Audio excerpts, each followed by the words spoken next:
नमस्कार मित्रांनो, आज आपण बोलणार आहोत भारतातील अलीकडच्या इतिहासातील एक अत्यंत महत्त्वाचं आणि चर्चेत राहिलेल्या आंदोलनाबद्दल. दिल्लीतील जंतर मंतर येथे झालेलं कॉकरोच जनता पार्टी म्हणजेच CJPचं आंदोलन. या आंदोलनाला इंडियन जेन-झी प्रोटेस्टंट्स असंही म्हटलं गेलं. एका साध्या वक्तव्यापासून सुरू झालेला हा वाद कसा एका मंत्र्याच्या राजीनाम्यापर्यंत पोहोचला, संपूर्ण कहाणी सविस्तर बघूया. ठेणगी कशी पडली? या संपूर्ण आंदोलनाची मूळ जातात मे 2026 मध्ये भारताचे तत्कालीन सरन्यायाधीश सूर्यकांत यांनी बेरोजगार तरुणांबद्दल एक वादग्रस्त वक्तव्य केलं होतं.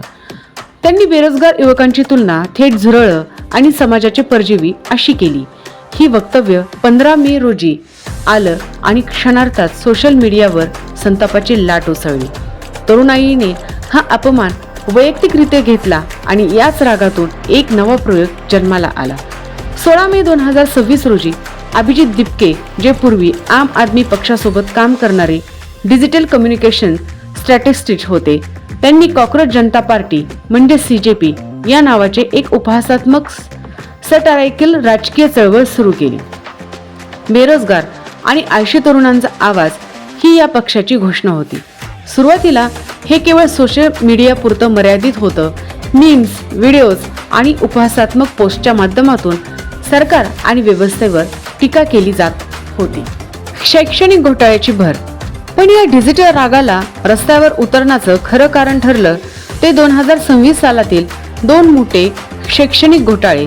पहिला म्हणजे नीट UG या वैद्यकीय प्रवेश परीक्षेतील पेपर फुटीचं प्रकरण, ज्यामुळे लाखो विद्यार्थ्यांच्या मेहनतीवर आणि भविष्यावर प्रश्नचिन्ह निर्माण झाला.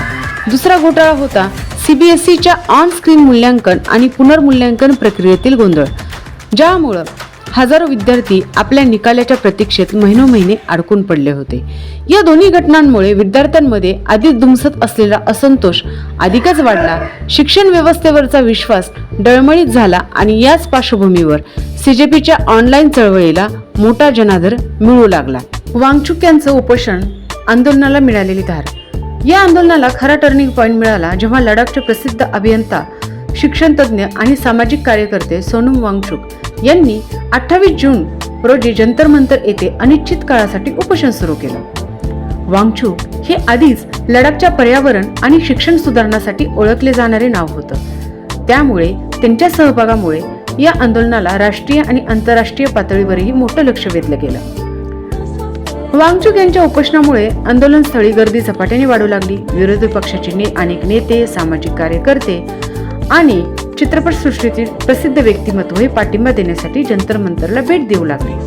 मीडियामध्ये या आंदोलनाची जोरदार चर्चा सुरू झाली आणि ऑनलाईन इंस्टाग्राम, YouTube यांचे अल्गोरिदम सुद्धा चेंज झाले.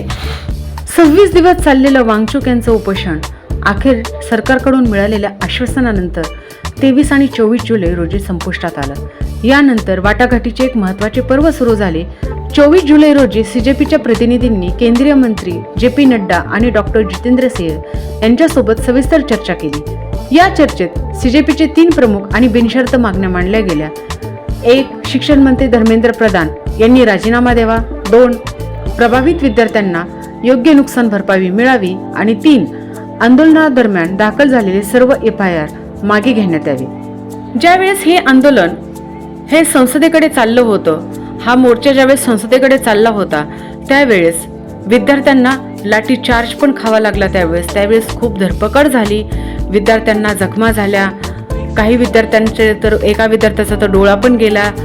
म्हणजे खूप अशी स्ट्रगल या विद्यार्थ्यांनी केला. पण अखेर या स्ट्रगलला कुठेतरी यश भेटलं आणि सरकारला कुठेतरी नमतं घ्यावं, सरकारला झुकावं लागलं. का तर तरुणाईचा रोष, कारण तरुणाई जी आहे ती एकजूट झाली होती, त्यामुळे सरकारला नमतं घ्यावं लागलं आणि हे कुठेतरी थांबवावं ही अशी प्रत्येकांचीच इच्छा झाली. यासाठी पाठिंबा पण मिळाला सगळीकडूनच. त्यामुळे हे आंदोलन कुठेतरी थांबतंय असं हे चित्र जे आहे ते आपल्याला दिसू लागले. आणि अखेर तो क्षण आला ज्याची संपूर्ण देश वाट पाहत होता. 25 जुलै रोजी शिक्षण मंत्री धर्मेंद्र प्रधान यांनी अधिकृतपणे आपल्या पदाचा राजीनामा दिला. ही बातमी जंतर मंतरला पोहोचताच तिथे उपस्थित हजारो विद्यार्थ्यांनी जल्लोष केला. घोषणाबाजी, नाचगाणी आणि हातात तिरंगा घेऊन विद्यार्थ्यांनी आपला आनंद व्यक्त केला. महिनाभराहून अधिक काळ चाललेल्या संघर्षाचं हे फळ होतं. कारण 1 महिना तिथं विद्यार्थी हे स्ट्रगल करत होते. का तर एक निर्णय व्हावा आणि हे कुठंतरी थांबावं हे प्रत्येकाच्या मनात होतं. यामध्ये ज्येष्ठ असो किंवा महाराष्ट्रीयन असो किंवा नॉन महाराष्ट्रीयन असो किंवा देशाबाहेरच्या लोकांनी पण या आंदोलनाला खूप पाठिंबा दिला.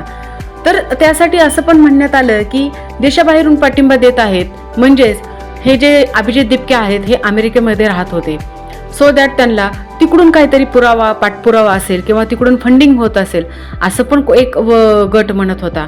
परंतु हे जे काय आहे हे आपण नाही सांगू शकत की तिकडून फंडिंग होतं किंवा नाही.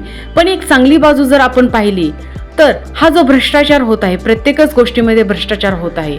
म्हणजे खाण्यापिण्याच्या वस्तूत भ्रष्टाचार होत आहे.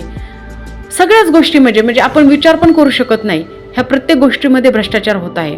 परंतु शिक्षण ही अशी गोष्ट आहे की जी आपण कितीतरी म्हणजे जे अभ्यास करतात मुलं, म्हणजे प्रत्येकाचं स्वप्न असतं की आपण डॉक्टर व्हावं, इंजिनियर व्हावं, यासाठी ती मेहनत घेत असतात आणि त्यांचं हे फळ त्यांना हे अशा पद्धतीने म्हणजे म्हणजे जे कष्ट करतात मुलं तर त्यांच्यावर हा म्हणजे एक आत्महत्या करण्यासारखाच परिणाम होत आहे असं वाटतं आपल्याला कुठेतरी. कारण बघा ना तुम्ही, म्हणजे जे पैशावाले जी फॅमिली आहे ते त्यांच्या मुलाला पेपर फोडून म्हणजे तिथं पैसे देऊन पेपर फोडीचं प्रकरण करतात. यामध्ये कोण असते? छोटी तर नसतात. कारण गरिबाकडे एवढे 10, 15, 20, 25 लाख रुपये कुठून येणार आहेत? हा जो वर्ग असतो हा श्रीमंत वर्गच असतो जो की पैशाच्या बळावर हा गरिबाला कुठंतरी नेस्तानाभूत करताना आपल्याला दिसतो. म्हणून भ्रष्टाचाराला खरंच आळा बसला पाहिजेत. किंवा आता कुठंतरी एक हे जे नेते मंडळी आहेत म्हणजे प्रत्येक कोणत्याही क्षेत्रातला नेता असू द्या की त्यांना बी असं वाटलं पाहिजे की बाबा आपण जर काही चुकीचं वागलो, आपल्या खात्याकडून जर काही चुकीच्या गोष्टी घडल्या तर ही तरुणाई किंवा हा जो वर्ग आहे तो एकत्र येऊ शकतो आणि त्याचा रोष आपल्याला बसू शकतो आणि आपली जी मेहनत आहे राजकारणातली, जे आपण मंत्री झालो काय झालो तर ते हे धुळीला मिळू शकतं. हे असं कुठंतरी आपल्याला यातून घडतंय असं वाटत आहे. 25 जुलै रोजी त्याच संध्याकाळी केंद्र सरकार आणि CJP यांच्यात संयुक्त पत्रकार परिषद पार पडली. सरकारकडून FIR मागे घेण्याबाबत आणि नुकसान भरपाईबाबत ठोस आश्वासन मिळाल्यानंतर CJPने औपचारिकरित्या आपलं आंदोलन मागे घेण्याची घोषणा केली. परंतु अभिजित दिपके ठाम होते की जोपर्यंत